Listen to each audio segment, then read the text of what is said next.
జిల్లా ఓర్వకల్లు మండలం టీడీపీ మండల కన్వీనర్ నాగిరెడ్డి ఆధ్వర్యంలో బ్రాహ్మణపల్లి గ్రామంలో 40 లక్షలు రిలయన్స్ ఫౌండేషన్ వారి సహకారంతో గ్రామీణ పశు వైద్యశాలకు భూమి పూజ నిర్వహించిన పాణ్యం ఎమ్మెల్యే గౌరు చరితారెడ్డి ఓర్వకల్లు పారిశ్రామిక కేంద్రంగా తీర్చిదిద్దుతుంది. కూటమి ప్రభుత్వమే ఎమ్మెల్యే గౌరు చరితారెడ్డి మాట్లాడుతూ 2014 తర్వాత ఓర్వకల్లును ఇండస్ట్రియల్ హబ్గా అభివృద్ధి చేశారని తెలిపారు. ఎయిర్పోర్ట్, జయరాజ్ ఇస్పాత్, డిఆర్డీఏ, ఆసియాలోని అతిపెద్ద సోలార్ పార్క్ వంటి ప్రాజెక్టులతో ప్రాంతం అభివృద్ధి చెందిందన్నారు.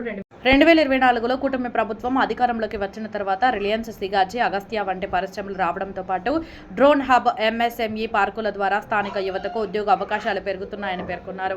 సీఎం చంద్రబాబు నాయుడు, మంత్రి నారా లోకేష్, పరిశ్రమల మంత్రి టీజీ భరత్ కృషితో రాష్ట్రానికి భారీ పెట్టుబడులు వస్తున్నాయని ఆమె అన్నారు. ఈ కార్యక్రమంలో ఓర్వకల్లు మండల TDP convener Nagireddy, MRO Vidyasagar, MPDO Naga Anasuya, పశు వైద్యశాల డాక్టర్లు, సిబ్బంది, గ్రామ నాయకులు పాల్గొన్నారు.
సంతోషంగా ఉంటుంది సార్.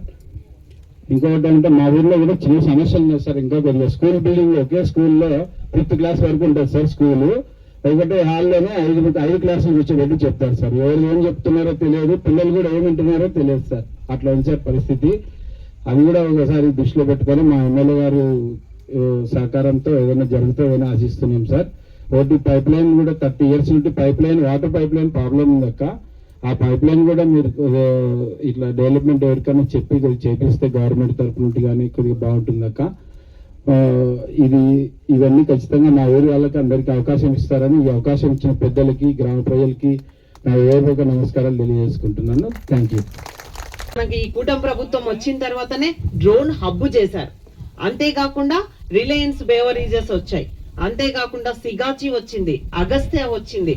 ఎంతో మందికి ఇక్కడ ఓర్వకల్లు ఇండస్ట్రియల్ హబ్ లో ఎంఎస్ఎంఈగా పార్కులో వాళ్ళకి చిన్న చిన్న పరిశ్రమలు ఏర్పాటు చేసుకోవడానికి కూడా 1 ఎకరా వరకు ఇవ్వడం కూడా జరుగుతా ఉంది. అంటే ఇదన్నీ ఎందుకు చెప్తా ఉన్నా అంటే ఈ కూటమి ప్రభుత్వం వచ్చిన తర్వాతనే. ముఖ్యంగా టీజీ భరత్ గారు ఎప్పుడూ చెప్తా ఉంటారు, అక్క రిలయన్స్ రావడానికి చాలా కష్టపడినాం చరిత, కానీ ఎప్పుడు నాతో చెప్తున్నారు అంటే ఎన్నో రోజులు కష్టపడితేనే మనకి ఇప్పుడు రిలయన్స్ ఇక్కడ ఈ పరిశ్రమ వచ్చింది. ఈ పరిశ్రమ వచ్చిన తర్వాత చూడండి, ఆ రోజు మనం చెప్పాం, నాన్న మనకు పరిశ్రమలు వచ్చాయి కాబట్టి ముందు మీరు పొలాలు ఇవ్వండి, పొలాలు ఇస్తే మనకు పరిశ్రమలు వస్తాయి, దానివల్ల మనకి ఇక్కడ చదువుకున్న యువతీ యువకులకు ఉద్యోగ ఉపాధి అవకాశాలు దొరుకుతాయని కూడా ఆ రోజు మనం చెప్పడం జరిగింది.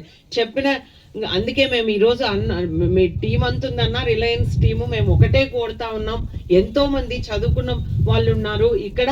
ఉద్యోగ ఉపాధి అవకాశాలు మా వారికి అంటే మేమేమి క్వాలిఫికేషన్ లేకనో వాళ్ళకు అట్లా కాదు, ఎవరికైతే దానికి తగినంత క్వాలిఫికేషన్ ఉందో దానికి తీసుకోవాల్సిందిగా కూడా మేము కోరుతా ఉన్నాం. ఎందుకంటే ఇప్పుడు మీకు అందరికీ తెలిసిందే, ఇప్పుడు ఎల్ నీనో ప్రభావం ఉంది. దీనివల్ల వర్షాల్లో చాలా గ్రామాల్లో త్రాగునీటి సమస్య ఎదురవుతా ఉంది. అంటే మళ్ళీ మనము సమ్మర్లో ఉన్నట్టు పరిస్థితి ఏర్పడతా ఉంది. ఇప్పుడు వర్షాకాలం ఉండాల్సింది, అటువంటిది ఇప్పుడు ఎప్పుడు వర్షం పడుతుందో తెలియదు. ఎంత పెద్దగా వర్షమైనా పడవచ్చు, తర్వాత మళ్ళీ ఎంత ఎండలైనా కాయొచ్చు.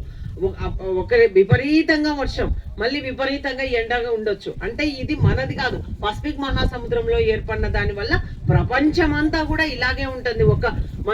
మన కర్నూలులోనో మన ఆంధ్రప్రదేశ్ లోనో వర్షం పడడం లేదని అనుకోవద్దండి నాయన. ఇక్కడ అందరు రైతులు ఉన్నారు కాబట్టి చెప్తున్నా, దాని వల్లనే మనము ఇబ్బంది పడతా ఉన్నాం. కాబట్టి ఒకటే గాలులు, విపరీతమైన గాలి ఉంటుంది, మనమంతా చూస్తా ఉన్నాం. వర్షం కోసం కూడా ఎదురు చూస్తా ఉన్నాం. అటువంటిది ఇప్పుడు మనకి ఈ పరిశ్రమ ఎట్లా పనులు లేవు కాబట్టి మాకు అందరూ రిలయన్స్ కు మాకు పనికి ఇప్పించండి అమ్మా అని అలాగే మహిళలైతేనేమి, చదువుకున్న యువతి యువకులైతేనేమి ఎంతో మంది రావడం జరుగుతూ ఉంది. కాబట్టి తప్పకుండా మా లోకల్ వాళ్ళకే మీరు కల్పించాలి.